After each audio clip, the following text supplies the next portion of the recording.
Sekarang ni dah 48 jam sejak keputusan kes Mahkamah Syed Saddiq dah dikeluarkan.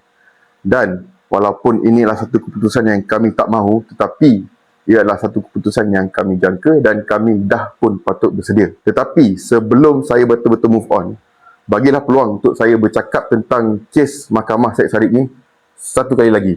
Sebab saya percaya dah ada satu ketidakadilan yang berlaku 48 jam yang lepas. Dan walaupun saya hormati keputusan mahkamah dan juga proses mahkamah, tetapi saya percaya hanya Tuhan saja di dalam alam semesta ni yang betul-betul tak buat salah. Yang kita manusia ni, kesalahan adalah semula jadi. Jadi untuk video kita hari ini, saya akan bercakap tentang kes Syed Saddiq, terutama sekali tuduhan yang kedua iaitu kes AMLA ataupun CFT. Ini jangan disalahkan dengan buah AMLA yang saya tahu wujud selepas saya Google pasal AMLA, tetapi adalah Akta Money Laundering dan Counter Terrorism Financing Act. Tetapi sebelum saya mula terus dengan AMLA, saya nak cakap sikit dulu pasal satu perkara yang semua orang salah faham pasal kes ni. Syed Saddiq tak masukkan 1 juta duit armada tu ke dalam akaun ASB dia. Ini adalah dua kes yang berbeza. Kes pertama iaitu duit 1 juta armada. Kes kedua adalah duit yang masuk daripada fundraising ke akaun ASB. Ia berbeza. 1 juta tu tak masuk ke dalam akaun ASB tu. Malah duit 1 juta ringgit daripada akaun armada tu Syed Saddiq tak nampak langsung. Dia tak pegang langsung. Duit tu tak masuk dalam akaun dia. Dia tak disimpan di dalam kawasan-kawasan perumahan dia ataupun properti yang dia pegang. Duit 1 juta tu dikeluarkan oleh Rafiq Hakim, iaitu bendahari armada pada waktu itu. Selepas Syed Saddiq cakap dengan dia, pergi cakap dengan exco yang nak buat aktiviti-aktiviti kebajikan tu dan tanya mereka berapa mereka perlu. Kemudian Rafiq pergi jumpa, tanya dia orang, kata perlukan 1 juta dan dia keluarkan 1 juta tu. Dan duit tu dibahagikan kepada 3. Satu diberi pada nama Muhammad Daniel, kedua diberi kepada orang yang bernama Muhammad Nakib, dan ketiga digunakan untuk aktiviti-aktiviti kebajikan armada sewaktu bulan puasa. Sekali lagi saya nak cakap, duit tu tak dipegang pun oleh Syed Saddiq. Dia tak masuk dalam akaun Syed Saddiq, tak masuk dalam akaun ASB dia, dan juga tak disimpan di dalam kawasan perumahan dia ataupun tempat-tempat yang dia miliki. Kalau korang nak tahu apa jadi dengan duit 1 juta daripada akaun armada tu, korang tanyalah Rafiq Hakim. Rafiq Hakim berkata di mahkamah yang duit tu disimpan di rumah dia. Dan Syed Saddiq menyuruh dia mengeluarkan ataupun mengosongkan duit-duit ni daripada rumah Rafiq Hakim kerana SPRM nak datang menyiasat. Sebab itulah dia bagi duit-duit tu kepada Muhammad Daniel dan Muhammad Nakib. Tetapi Syed Saddiq kata pula tak ada arahan yang dikata kepada Rafiq Hakim ni suruh keluarkan, kosongkan duit ni kepada siapa-siapa. Dan kalau kita fikir sikit, kenapa Syed Saddiq nak ambil duit 1 juta tu dan simpan kepada rumah orang lain? Kalaulah korang nak curi 1 juta ringgit, korang simpan duit tu dekat mana? Kalau saya peguam dalam kes Syed Saddiq ni, saya akan bertanya. Dan saya tak tahu dia orang bertanya ke tak, sebab saya tak baca transkrip dan saya tak follow kes ni masa dia sedang dipenjarakan. Saya akan tanya, kenapa Syed Saddiq suruh Rafiq menyimpan duit tu dekat rumah Rafiq? Kenapa tak simpan kat rumah Saddiq? Jadi, sekali lagi, duit 1 juta tu 1 sen pun tak dimasukkan ke dalam akaun Saddiq ataupun akaun ASB dia. Yang akaun ASB dia adalah kes kedua, yang kes AMLA yang kita nak cakap ni. Dan tak ada langsung kena-mengena dengan kes pertama. Kalaulah kes pertama tu Manchester United, maka kes kedua tu macam KL Dragons. Dia masih sukan tapi tak ada kena-mengena dengan satu sama lain. Dan sekali lagi, kalau korang nak tahu apa jadi kat duit 1 juta daripada akaun armada tu, korang pergi cari Rafiq Hakim, korang tanya dia duit kat mana. Sebab kes pertama dan kes kedua tak ada kena-mengena. Jadi sekarang kita kembali kepada isu yang saya betul-betul nak cakap untuk hari ini, iaitu AMLA/CFT, iaitu Akta Undang-Undang Malaysia yang dipanggil Akta Pencegahan Pengubahan Wang Haram, Pencegahan Pembiayaan Keganasan dan hasil daripada aktiviti haram 2001. Macam saya cakap, saya tak faham sangat perundangan dan bahasa-bahasa perundangan. Jadi apa yang saya tahu pasal AMLA/CFT ni, saya belajar semua daripada website Bank Negara Malaysia.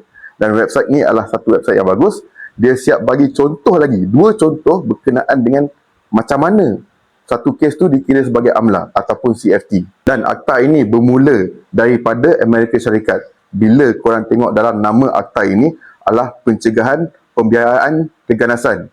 yang berlaku pada tahun 2001. Apa jadi pada tahun 2001? Iaitu Twin Tower diletupkan dengan 2 buah kapal terbang di Amerika. Dan mereka kata ini adalah kerja pengganas-pengganas, dan untuk menghalang pengganas-pengganas lain daripada timbul, mereka mengeluarkan akta ini. Jadi kerajaan Malaysia pada waktu itu, untuk sedapkan hati abang-abang kita di Amerika, mereka pun membuat ataupun mengadakan akta ini untuk mencegahkan pembayaran kepada pengganas-pengganas dan juga daripada aktiviti-aktiviti haram. Macam mana seseorang tu boleh kena AMLA/CFT. Jadi benda ini dibagi kepada 2. Yang pertama ialah money laundering ataupun cuci duit. Ialah di mana bila seseorang tu mendapat pendapatan ataupun sumber kewangan yang haram, dia akan mencuci duit tu untuk bagi nampak macam dia datang daripada sumber yang halal dan selamat digunakan di mana-mana. Sebagai contohnya, saya tak kata korang jual dadah. Kalau korang jual dadah dan korang nak nampak macam duit tu bukan datang daripada duit jual dadah, jadi kamu akan ambil keuntungan daripada jual-jual dadah tu, kamu akan masukkan melalui beberapa lapisan akaun bank ke dalam sebuah bisnes. Bisnes ni korang tak kisah berjaya ke tak berjaya. Kemudian kamu buatkan nampak macam bisnes tu berjaya dan ambil keuntungan tu sebagai duit yang halal. Ini cumalah satu saja contoh daripada money laundering. Ada banyak lagi proses ataupun cara-cara lain untuk money laundering yang korang boleh cek sendiri dekat website Bank Negara Malaysia. Apa yang penting kat sini ialah sumber ataupun pendapatan kewangan tu kenalah datang daripada aktiviti-aktiviti haram.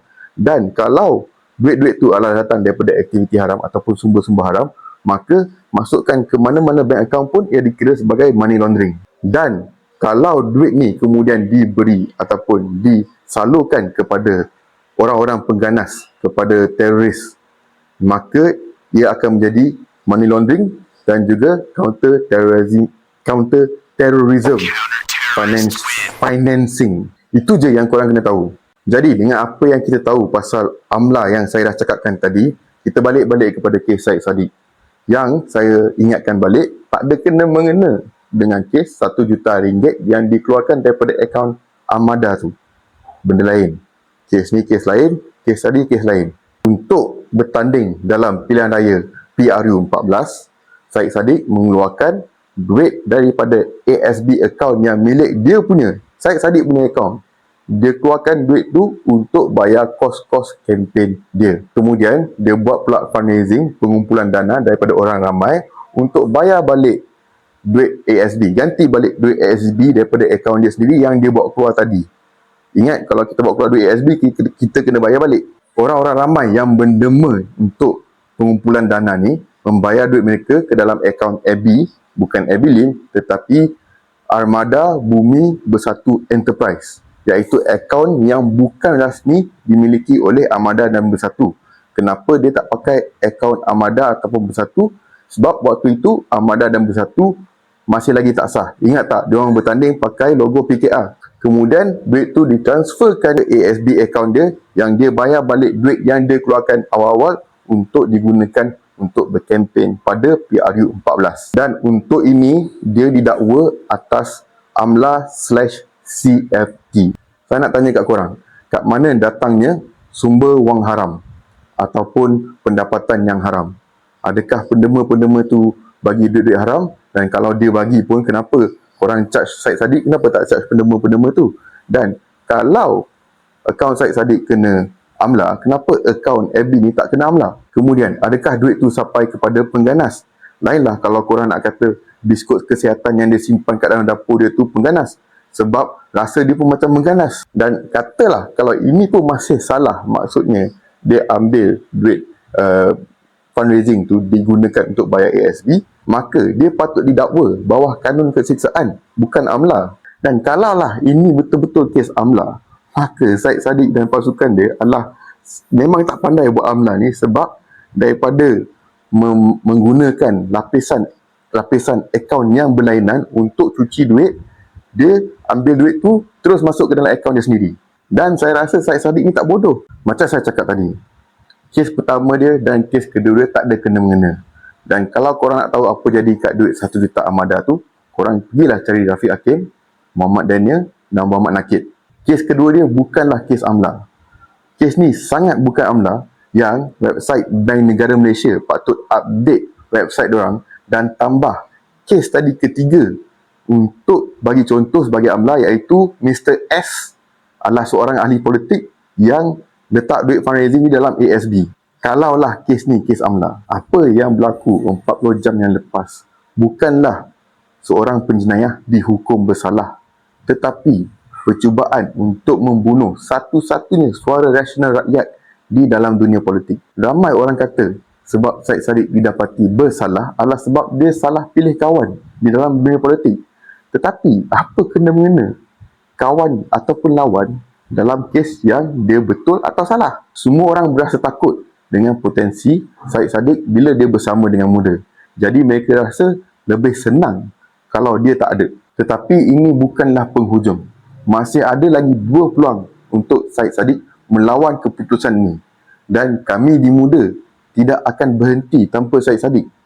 Kami join Muda bukan untuk memperjuangkan Syed Saddiq, tetapi untuk memperjuangkan negara Malaysia. Macam Hydra dalam cerita Captain America.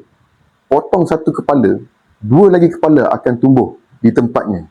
Dan kamu tak akan dapat bunuh kami semua. Sekian, terima kasih kerana menonton.